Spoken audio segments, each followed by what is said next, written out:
મે 1951નો એ દિવસ કે જ્યારે સોમનાથના આ નવી મંદિરનું પ્રાણ પ્રતિષ્ઠા કાર્યક્રમ યોજાયો હતો।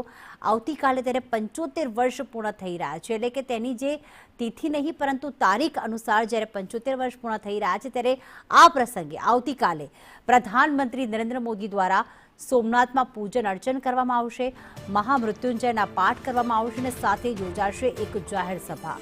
સદભાવના ગ્રાઉન્ડમાં વિશાળ જનસભા સંબોધન કરવામાં આવશે પ્રધાનમંત્રી નરેન્દ્ર મોદી દ્વારા। સોમનાથ હેલિપેડથી મંદિર સુધી એક ભવ્ય રોડ શોનું આયોજન કરવામાં આવ્યું છે। 3 મહાકાય ડોમ બનાવવામાં આવ્યા છે, જેમાં 60,000થી વધુ લોકો ઉમટી પડશે। સાથે જ જાહેર સભાના સ્થળે એ વાતનું પણ ધ્યાન રાખવામાં આવ્યું છે, કારણ કે આવતીકાલે ગીર સોમનાથમાં હીટ વેવની પણ આગાહી છે, ત્યારે સોમનાથમાં જનસભાના સંબોધનમાં 3 મહાકાય ડોમ બનાવવામાં આવ્યા છે। બંસી અમારી સાથે જોડાઈ ગયા છે, જે અત્યારે સોમનાથના આ કાર્યક્રમને કવરેજ કરવા માટે ત્યાં ગયા છે। બંસી, કેવી ચાલી રહી છે તૈયારી, કેવો ભક્તિમય માહોલ અત્યારે જોવા મળી રહ્યો છે સોમનાથ ખાતે?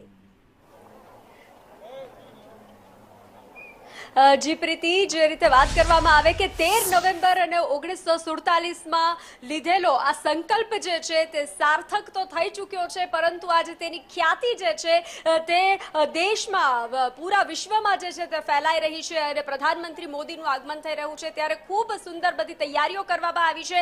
ખાસ કરીને સૂર્યકિરણ એરોબેટિક્સ ટીમ જે છે તે આજે વિથ યુનિફોર્મ રિહર્સલ કરશે અને ત્યારબાદ જે છે અને અલગ અલગ કાર્યક્રમ થશે। બંગાળી લોકો જે આવવાના છે, એક પૂરો બંગાળી સમુદાય છે, ભગવાનના દર્શનાર્થે આવવાનો છે।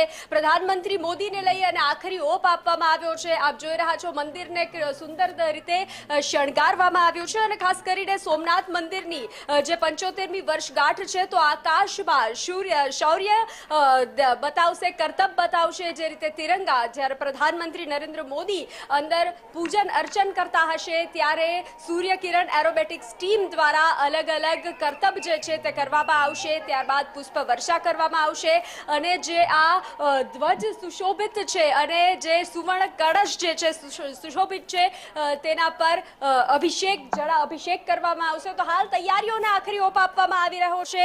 દરેક જે સુરક્ષા વ્યવસ્થા છે તે પણ ખૂબ જ સુંદર કરવામાં આવી છે અને હાલ લોકોમાં પણ અનેરો ઉત્સાહ જોવા મળી રહ્યો છે। પ્રીતિ, બિલકુલ આભાર બંસી તમામ વિગતો માટે। તો જે પ્રમાણે મંદિરને સુંદર શણગાર કરવામાં આવ્યો છે અને શા માટે શણગાર ન કરવામાં આવ્યો હોય, સોમનાથ જ્યોતિર્લિંગ એ દ્વાદશ જ્યોતિર્લિંગમાંનું એક જ્યોતિર્લિંગ અને એ પણ ગુજરાતની આ પવિત્ર ભૂમિ પર જે રીતે શિવજી અજન્મા છે, એ રીતે સોમનાથ મંદિરને અવિનાશી કહેવામાં આવે છે, કારણ કે વિધ્વંસ થયા છતાં પણ આજે એ અડીખમ ઊભું છે અને અડીખમ એવું ઊભું છે કે 11 મે 1951ના દિવસે જ્યારે પ્રથમ રાષ્ટ્રપતિ ડૉક્ટર રાજેન્દ્ર પ્રસાદે તેની પ્રાણ પ્રતિષ્ઠા મહોત્સવમાં ભાગ લીધો, તેની પ્રાણ પ્રતિષ્ઠા કરી।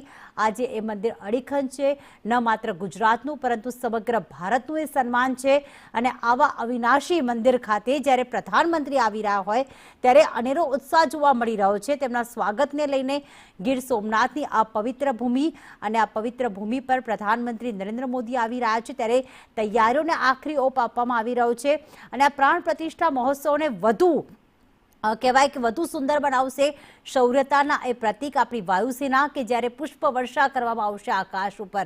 આમ તો કહેવાય છે કે શિવજીને અભિષેક પ્રિય છે, તો અભિષેક તો થવાનો જ છે, પંચામૃતનો, દૂધનો, જળનો, પરંતુ કહેવાય કે પ્રથમ વખત એવું થઈ રહ્યું છે કે સોમનાથના શિખર ઉપર 80 ફૂટ ઊંચું જે કુંભ છે, તેના કુંભ ઉપર પણ અભિષેક થવાનો છે, પુષ્પ વર્ષા થવાની છે। આજે તેનું રિહર્સલ કરવામાં આવશે અને આવતીકાલે આ શૌર્યતાનું પ્રતીક વાયુસેના જે MK-132 વિમાન છે તે શૌર્ય બતાવશે, એરોબેટિક્સ યોજાશે ને ત્યારબાદ પુષ્પ વર્ષા પણ કરવામાં આવશે। સાથે સાથે કહેવાય છે કે સોમનાથ જ્યોતિર્લિંગની આરતી, તેમાં પણ ખાસ આવતીકાલે વિશેષ આરતી કરવામાં આવશે। સોમનાથ જ્યોતિર્લિંગ કદાચ આપણે જોયું હોય તો શિવલિંગને જે સુંદર રીતે શણગાર કરવામાં આવતો હોય છે, આપણા દ્વાદશ જ્યોતિર્લિંગમાં સૌથી સુંદર શણગાર જે છે એ સોમનાથ જ્યોતિર્લિંગને કરવામાં આવતું હોય છે, જે અલગ અલગ સામગ્રીનો ઉપયોગ થાય છે ને સોમનાથ જ્યોતિર્લિંગ પર પ્રધાનમંત્રી નરેન્દ્ર મોદીના હસ્તે અભિષેક પણ કરવામાં આવશે।